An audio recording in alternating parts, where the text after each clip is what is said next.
Léa, c'est l'heure du confinement, du ciné-confinement. À chaque émission, Léa vous conseille de voir ou revoir des films. Lundi, c'était une spéciale pandémie, du coup, pour équilibrer. Je crois que tu as pensé aux enfants cette fois-ci. Ah, des enfants en pandémie. Non, effectivement, mes conseils de lundi, bien qu'excellents, évidemment, Oui. n'étaient pas franchement tout public. Alors, je vais me rattraper aujourd'hui pour être sûr qu'il y en ait pour tout le monde. Alors, je te laisse dire le thème du jour parce qu'il est beaucoup trop long. Alors, le thème d'aujourd'hui est film culte à faire découvrir à vos enfants. Et si vous n'avez pas d'enfants, ça ne vous fera pas de mal non plus de les revoir. Alors, moi, j'ai pas d'enfant, mais je suis resté un grand enfant. Ça marche? Oui, écoute, ça marche, c'est même encore mieux, même si les mots grand et enfant, même si les mots grand et enfant peuvent pas vraiment être mis côte à côte pour ce premier film, c'est-à-dire Chérie, j'ai rétréci les gosses. Ah ouais.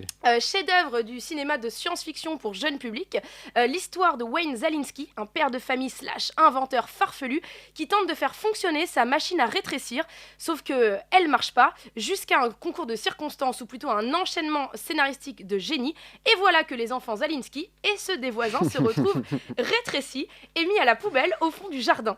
Commence alors une épopée à l'échelle du millimètre où chaque insecte paraît être un dinosaure et chaque brin d'herbe une forêt. C'est évidemment très drôle et très bien écrit, un film épique pour les enfants, une vraie aventure pour toute la famille. On écoute un petit extrait. Ouais. Diane, j'ai quelque chose de très important à te dire. Est-ce que je dois comprendre ce que je comprends? La machine fonctionne? Les enfants le savent? Ben oui, les enfants le savent. Mais c'est super! Pas autant que tu crois. Pourquoi? J'ai rétréci les enfants et les enfants des Thompson aussi. Ils font 6 mm et je les ai balancés avec les ordures. Quoi? Ils sont dans le jardin.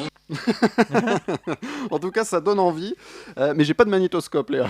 Ah oui, effectivement, c'est une C'est une... c'est une cassette vidéo, mais ça tombe bien parce qu'il est disponible en VOD et il fera peut-être partie du catalogue de Disney+, qui arrive en France normalement la semaine prochaine. Ah oui, c'est vrai. Tout se passe bien. Alors, pour rebondir ce que tu dis, pour l'avoir vu il y a pas longtemps, je trouve qu'il vieillit bien. Il vieillit extrêmement bien, je vous le conseille, mais 1000 fois. Et juste pour dire, là, on a entendu Georges Caudron qui doublait Rick Moranis. Et voilà, j'aime beaucoup ce comédien, donc je tenais à le dire. Voilà. Le prochain, encore un Disney, Léa? Eh ben non, oula non, non, un Spielberg, même, les Goonies, on pouvait pas mieux faire pour les enfants, le maître du divertissement, donc Spielberg à la production, le réalisateur de Superman, Richard Donner derrière la caméra, et Chris Columbus au scénario, Chris Columbus qui a fait du jeune public sa plus grande force, puisqu'on le retrouvera plus tard en réalisateur de Maman, j'ai raté l'avion, et des premiers Harry Potter. Les Goonies, c'est une bande de copains qui trouvent une carte au trésor et qui décident, malgré le danger, de s'aventurer sous terre, entre pièges, grottes sombres et familles de méchants à la fois ridicules et inquiétantes. Un beau parcours de courage et d'amitié pour nos jeunes héros, et une belle leçon que chacun retiendra sur la différence et sur les discriminations physiques. Et en plus, c'est sur Netflix. Ah bah cool. Un petit... Petit extrait. Oui, pardon. Découvrez ce qu'ils ont découvert. C'était tout plein de rubis et d'émeraudes et de diamants? La carte perdue. Les Goonies. Un petit dernier, Léa?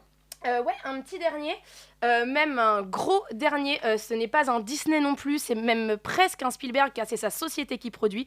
Il est complètement d'actualité, non pas qu'il parle de virus ou de quarantaine, mais il parle de la Pâque juive qui aura lieu la semaine prochaine. Vous l'aurez deviné, il s'agit du Prince d'Égypte, chef-d'œuvre d'animation de DreamWorks, avec un casting original d'exception, acclamé par la critique et le public. Il bénéficie d'une bande originale incroyable signée Hans Zimmer et d'images époustouflantes. Il est à la fois extrêmement fidèle au texte biblique de la traversée d'Égypte et moderne dans son traitement et ses dialogues. Le Prince d'Égypte est un vrai petit bijou du cinéma d'animation et c'est disponible en VOD. On écoute un petit extrait. Ils étaient les fils d'un roi.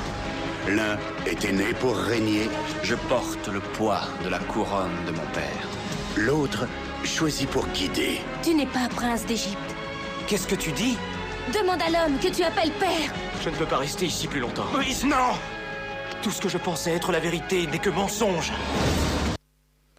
Très bon film aussi. Et tu voulais ajouter quelque chose? Oui, le principal but de ce thème, donc, c'était de faire découvrir à la nouvelle génération ces films cultes. Et donc, évidemment, je me porte garante sur les versions françaises de ces 3 films, qui sont de grande qualité, aussi bien au niveau de l'adaptation que du travail des comédiens de doublage, de vraies belles VF comme on les aimait de notre temps.